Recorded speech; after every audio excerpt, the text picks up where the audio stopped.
А медицинският ни въпрос е: започна ли голямото сбогуване дори и с най-малките бръчки?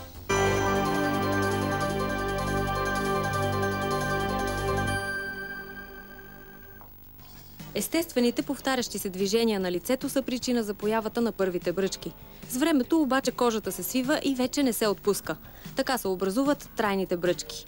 Но не винаги зад едно набръчкано лице се крие тежък начин на живот.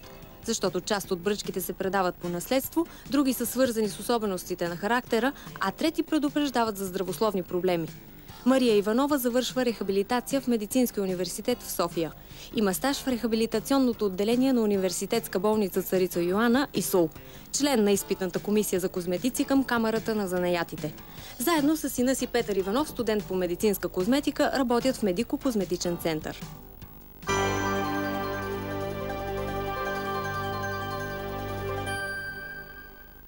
Известен писател беше казал, че всяка една бръчка е отминала усмивка.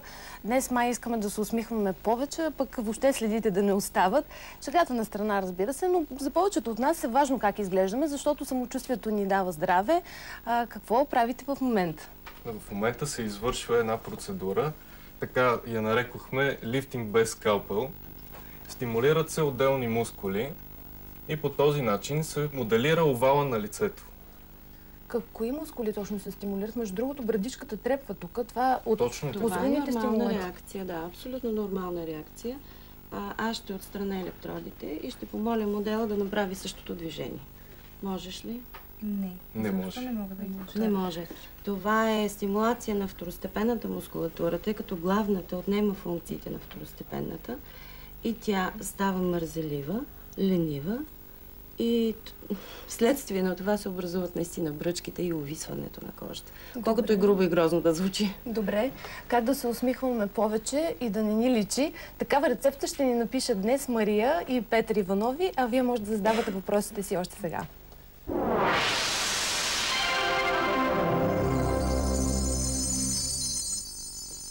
Доколко процедури са нужни, за да се види така ефекта от това стимулиране? Ами това е строго индивидуално. Обикновено при хора под 30 години са нужни по-малко процедури. Хора след 30 години вече започват да имат проблеми с мускулатурата. Все по-малко влага има в кожата. Добре, а на човек, на който му са му нужни повече процедури, колко са тези процедури, които трябва да се направят? 10, 12, 15? Да, обикновено се правят около 10 процедури при хора с по-големи проблеми, така видимо, които имат увиснала кожа, след което се правят поддържащи процедури около 2 процедури на месец.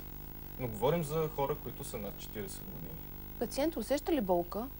Не. Нищо не. Процедура. Вие за първи път ли си правите тази процедура? Значи аз го правя 2 пъти месечно и това го правя, защото искам да изглеждам добре и просто да имам хубав вид на моето лице. Добре, а това не е ли вредно за кожата? Все пак нещо изкуствено се... Ако вие може да ме убедите, извинявайте, че така ви го казвам, че физическото натоварване, разбира се, в определена дозировка може да бъде вредно, значи и това е вредно. Един вид говорим за фитнес на лицето. Абсолютно. Това е фитнес на лицето. Няма никаква вреда от него. Дори ние предизвикваме мускулите чрез тяхната работа да имат повече кислород. Оздравяваме капилярите и капилярните стени, защото обогатяваме. Както се казва, спорта е здраве. Спорта е здраве, разбира се. Колко дълго продължава тази процедура? Процедурата продължава 20 минути. Не е необходимо повече време, защото все пак може да се получи някакво претоварване. А относно грима, виждам, че вашата пациентка има спирала. Това не пречи, видимо е, че не пречи. Но друг грим премахва ли се след това? Може ли да използваме грим? Разбира се, ако има фондиотен, винаги трябва да се премахне, за да може да има по-голямо сцепление на апарата с кожата. Нанася се колаген, той също навлиза в кожата. По този начин се получава това ремоделиране, за което говорихме преди малко. Възможно ли да има някакви странични реакции? Не. Абсолютно никакви странични реакции. Ето, тя може да каже, преди 11 години ли беше? Да, преди 11 години аз се завърнах след една специализация в Съединените щати. И тогава бях обучена на начина на работа с такъв апарат. Влюбих се в него от тогава, защото видях резултатите още там. И след като се прибрах, откликнаха медицински специалисти, инженери, с които успяхме да разработим и наистина българите да се радват. Да. Апарат е на нейно име. Между другото, виждаме едни ръкавици. Да. Какво служат те? След извършването на тези мускулни стимулации, може да се използват тези ръкавици, които са електропроводими. Ето тук има накрайници, предполагам, че се вижда. Слагат се и се прави един масаж, специален масаж на лицето. Този начин се стимулира на клетъчно ниво образуването на колаген в кожата. А кога най-късно може да се направи тази процедура? Няма абсолютно никакви контраиндикации за възрастни хора. Добре. След края на предаването всъщност ще се върна при вас. Тъкмо ще видим резултата от тази процедура. Между другото, сега си спомням, че като гледах филма Вечно млад с Мел Гибсън, ме беше обхванала някаква мания и аз да бъда безсмъртна. Сега всъщност вече искам да съм много дълги години млада. Вие днес ни написахте една такава рецепта, а ние продължаваме пък с още една.